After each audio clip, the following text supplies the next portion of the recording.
Patent ductus arteriosus au PDA ni tundu la kudumu kati ya mishipa miwili mikuu inayotoa damu kwenye moyo kupeleka kwenye mapafu na sehemu nyingine za mwili wa binadamu.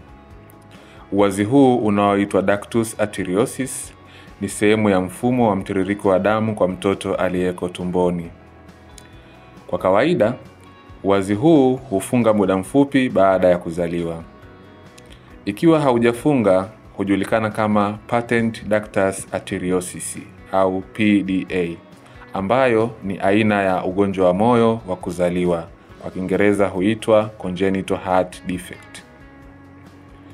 PDA ndogo huenda isihitaji matibabu, lakini PDA kubwa isiyotibiwa inaweza kusababisha misuli ya moyo kuwa dhaifu na hatimaye moyo kushindwa kufanya kazi vizuri. Baadhi ya matundu haya hujiziba yenyewe, lakini baadhi huhitaji matibabu ya dawa au matibabu kwa njia ya upasuaji. Dalili za patent ductus arteriosus au PDA zinaweza kutofautiana kulingana na ukubwa wa tundu na athari zake kwenye moyo na mapafu.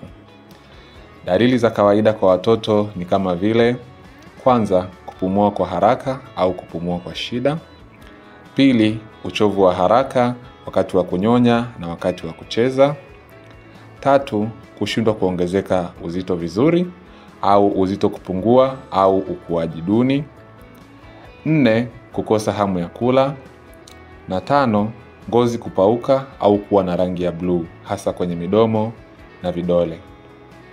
Ni muhimu kuhudhuria kliniki na kumuona daktari wa moyo kwa uchunguzi wa mapema ili kuepuka madhara makubwa.